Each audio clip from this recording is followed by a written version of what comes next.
చాలా మంది ఉన్నారు, అందరూ వస్తారు. పైన ఏ లెవెల్లో ఉన్నా అందరూ ఉన్నారు, అందరూ వస్తారు.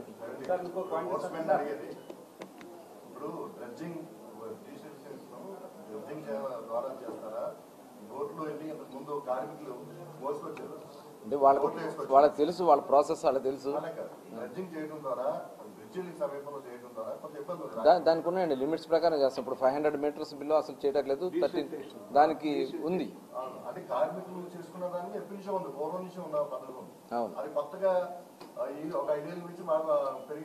లేదు కార్మికులు చేసుకుంటాకే.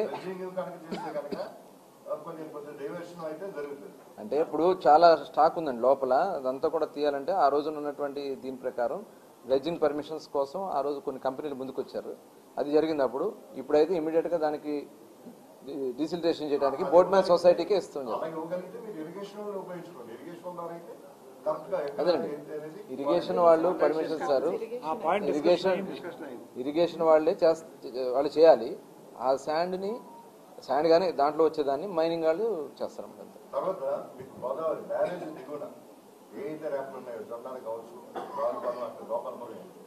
ఇవన్నీ కూడా మితిమీరి చాలా అంటే అక్కడ ఉన్న నిల్వల కన్నా ఎక్కువ చేస్తున్నారు. దానివల్ల సముద్రం ఎదరకు వచ్చేస్తుంది. దీనికి వాల్పాలెం బ్రిడ్జ్ దగ్గర కోటికి సముద్రం వస్తుంది, సిద్ధాంతం బ్రిడ్జ్ దగ్గర కోటికి సముద్రం ఎదరకు వచ్చేస్తుంది. రేపు భవిష్యత్తులో ఏంటి పరిస్థితి అనేది కూడా ఇవన్నీ కూడా గతంలో జరిగినాయండి. ఇప్పుడు అవన్నీ కూడా అధ్యయనం చేస్తున్నాం. టోటల్ దాని మీద డిపార్ట్మెంట్స్ అన్ని కూడా ఇప్పుడు మనకి పొల్యూషన్ కంట్రోల్ బోర్డు ఉంది, వాళ్ళు ఉన్నారు, ఇరిగేషన్ వాళ్ళు ఉన్నారు, డ్రైనేజ్ వాళ్ళు ఉన్నారు, అందరూ కూడా తీసుకుని దాన్ని కోఆర్డినేషన్ చేయడానికి ఇప్పుడు డిఎల్సీ కమిటీ చేయడం జరిగింది. 475 అంటే డీసిల్టేషన్ అది కూడా చూస్తున్నాం. ఇప్పుడు బోట్మ్యాన్ సొసైటీ మెంబర్స్ తో ఇప్పుడు మాట్లాడుతూ జరుగుతుంది. ఇంకా వాళ్ళు ఎంత తక్కువ చేయగలిగితే అంత. ఎందుకంటే వాళ్ళు లేబర్ ఛార్జ్ ఉంటుంది, బోట్ ఖర్చు ఉంటుంది. మాక్సిమం వాళ్ళతో కూడా కలెక్టర్ గారు డిస్కస్ చేసి ఎంతకి గతంలో చేసింది ఉంది కాబట్టి ఎంత తక్కువలో చేయగలరో వాళ్ళతో డిస్కస్ చేసి ఫైనల్ చేస్తాం. ఇంకా స్టాక్ పాయింట్ తో పని లేదు కదా, డైరెక్ట్ బోట్ నుంచే ఇక్కడ 2 పాయింట్స్ అండి. మనం open reaches and desiltation points మనం మాట్లాడుతాం. ఓపెన్ రీచెస్ అంటే శాండ్ ని మనం డైరెక్ట్ గా లోడింగ్ చేసారు, ఓన్లీ మన హ్యాండ్లింగ్ ఛార్జెస్ మాత్రమే. అక్కడ కాస్ట్ ఎప్పుడు తక్కువగానే ఉంటుంది, 270. Cost means cost of operations. Desiltation దగ్గరకు వచ్చినప్పుడు దేర్ ఆర్ 2 ప్రొవిజన్స్. ఒకటి సెమీ మెకనైజ్డ్, రెండవది బోట్స్మెన్ సొసైటీ.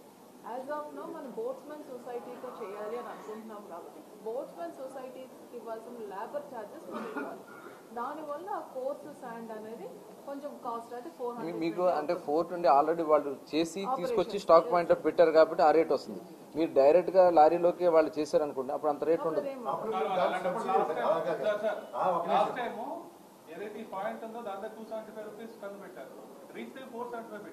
వాళ్ళు అది వాళ్ళు చేసిన పని.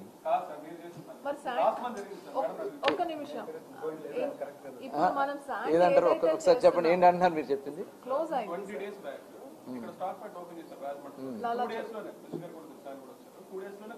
అయిపోయాడు, స్టాక్ అయిపోయాడు.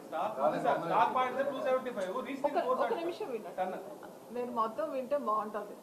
సో ఇప్పుడు మనం ఏదైతే చేస్తున్నామో 2 పాయింట్స్ వరకు మాకు ఐడియా ఉంది. సో ఆ స్టాక్ పాయింట్ ఎప్పుడు మేము క్లోజ్ చేసామంటే హెవీ రైన్స్ వస్తుండేటప్పుడు మనకి ఆల్రెడీ సెకండ్ ఫ్లడ్ అలర్ట్ కూడా వచ్చేసింది.